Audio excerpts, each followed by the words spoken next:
ngoba sonke nje basikhona nje uma sikhonza siyayisifise sengathi uNkulunkulu angakuloba ukuhamba kwethu phambi kwakhe kube kuhle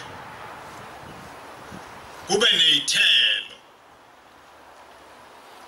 kuloko kuphila kwethu kwasezweni elizayo.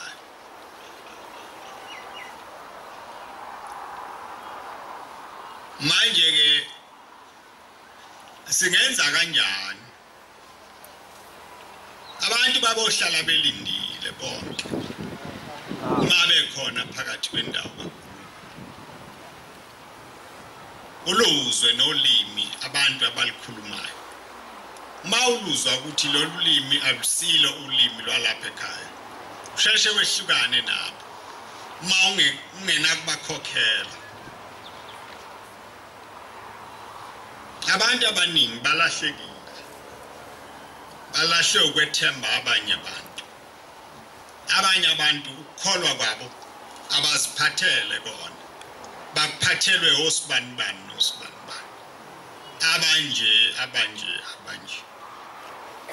abanye abantu uma belapha abasho ukuthi ngiyafisa ukufana noShembe, bafisa ukufana nabanye abantu ababafice khona lapha.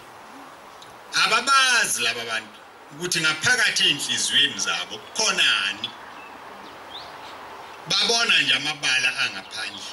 Umuntu azalikhipha athi ngiyafisa ukufana noSibanibani. Mhlawumbe uyamzwe Shumayela noma ehlabelela noma enzalo. Kanti ngaphakathi kuyakazi ukuthi njalo. Ngithi ke kini sinye isilinganiso. Ilo Shembe wanibizayo. Ma ungazama ngakho konke njengoba isihlabelelo besisho nje sithi ngiyakuzama phelele banje nawe kulungile lokho. Ungazama ukuba njengabo bonke abantu lapha ngoba ubazi ukuthi ngaphakathi kuyena kukhona amabala amani angavumanga ukusuka ngamzukwane ekholwayo nangamzukwane ebhajadiswayo. Lamabala awasukanga alokwehleli nje ehamba naye yonke indawo kwaziwa nguye yedwa, kodwa mayese phambi kwabantu abakholwayo naye uyabonakala engumuntu olungile nofanelekile.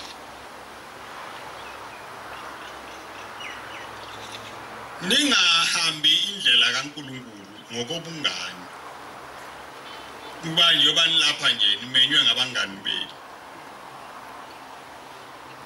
Abantu abahle abamenywa uye uNkulunkulu uqobo lwakhe. Noma ehamba eya lapha eyakhona azi ukuthi lapha ngiyakhona ngiyakuNkulunkulu. uNkulunkulu ngilindele ukuthi mangifika asho noma yini engiyakwenza ukuzawusho uNkulunkulu. Umuntu angabophi imithwalo ayibophele imshumo yabangani abangenamsebenzi.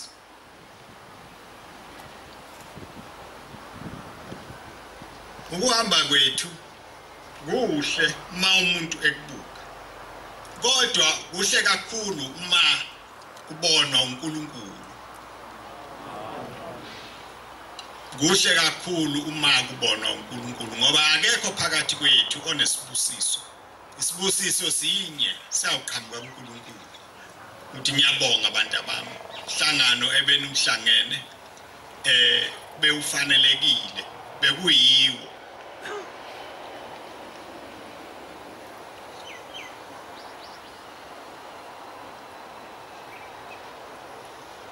Thina singabantu basemhlabeni. Mhlawumbe ubuhle esibubonayo uNkulunkulu akabuboni.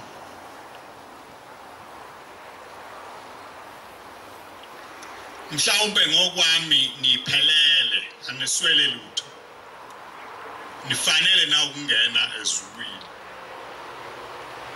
Kodwa leli zulu elikabani umnikazi walo yena ubonani uyabona yini lobuhle obubonwa yini